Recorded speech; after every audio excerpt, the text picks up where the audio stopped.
Raksuba Khelo India State Level Thang-Ta Championship 2025-26 Yumnam Huidromda Thang-Ta Mahaikolda Hourakle.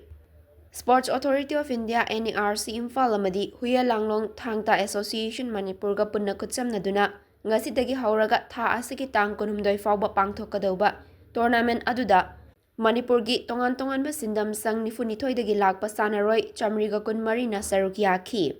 Ngasigi thauram aduda Laishram Samritya Singh, Assistant Director Khelo India Sai NERC Imphal amadi World Thang-Ta Federation gi President Dr. Huidrom Prem Kumar Singh na athoiba mitunglen oina Sharuk Yakhre.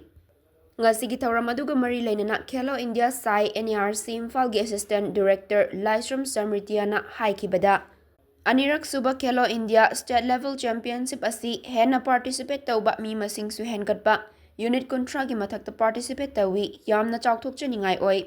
Maramdi Manipur gi oina Thang-Ta Khelo India gi scheme gi makhada cheda taraba indigenous games manga gi manungda Channa Mahana ama Thang-Ta takpi tambiriba oza hoina pukning thawai yauna encourage tawbiba amadi aikoi Manipur gi oina yamna chawthokchaningai ni masigidamakta aikoi gi association oza gi hol gi taraptagi Sports Authority of India Director gi behalf tagi aikoina thagachari haina mahakna makhatana fongdokhi.